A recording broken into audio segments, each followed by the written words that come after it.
free. So this is from my stream the other day that some rando was yelling at the sky about, trying to be extremely dishonest.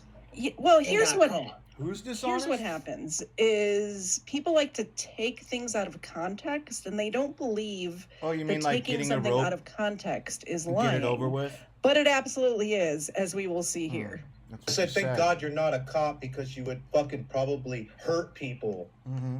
I believe you would. Like you said in your video, you are not a cop. I've never broken anyone's arm while cuffing them. Have you wanted to? This is going to sound very terrible, but then I'm going to save it. When I arrest people, or cuffed them rather, I'm very big into pain compliance. So that's where he cuts it. I'm very big into pain compliance. That's all that Cut fucking it. matters. Don't play the rest of the sentence. Also, I don't have to. By I the don't way, care and I know what you're probably else gonna you wanna have speak to about say. this, You but already said it. I need to speak about it too. You corrected yourself in the sentence that he played. You said, when I arrest people, I rather cuff people, because you never claimed to be a police officer. You were a jailer. He said you when would cuff he people in the cuffed jail, and you've said that over and over and over again. He just said, but way to taking spin it out it. of context Yeah, is take it out of context. ridiculous. You said Sorry, what you did said. you want to chime in before I Don't play say the rest it, of it? Oh, I'm kind of over it at this point. Gotcha. Good, well, I'm not. The dude's a loser.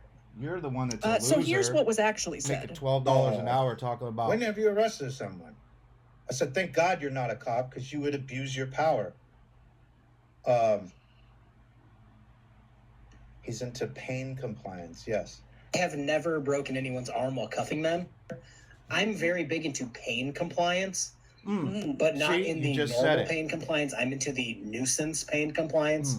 You've never arrested people anyone, don't like so being that's tickled in a first. serious situation. They don't like my finger in their armpit. They don't like me giving them like half of a wet willy in their ear. Like, yeah, it pisses people off, but then they're like, I'm done using my hands. I'm trying to get my head away. And then by the time they realized they're cuffed, and you're like, see, was it that hard? Like, so no, I've never. Picturing you tickling. Oh yeah, now it's tickling. On the floor. Oh yeah, it's just like Katie saying that, during training, telling a veteran. I'm like, I'm 5'10" to go like get a rope and so hang I'm not the themselves. biggest guy in the world. No, I was talking about Boy Scouts and knots. Everyone. So I'm like, how can I do this so that I win sugar. every single time, no matter what? And then I just started tickling people or giving people wet willies. And my coworkers were like, "What?" And then they were cuffed, and I'm just like, "That works." Spin. Yeah, like whatever works. Easy enough. Easy day. Nobody gets hurt. I don't have to struggle. Easy day. You never fucking arrested anyone. So yeah, to piggyback off myself talking there for a second. So someone claimed that I would hurt people and tried to make it seem like I took pleasure in hurting people. But then in the whole you clip, said pain compliance. It was about how I tried to do pain compliance by tickling people. In the most like the opposite by of tickling people? Most wholesome it's like the way opposite possible. of hurting people. That's the opposite of hurting people. Thank God but you weren't a cop. Seriously. Here's my point. I guess Chauvin was just tickling him, huh? Watch something and just wait to find something they can take out of context. We talked about this the other day with somebody putting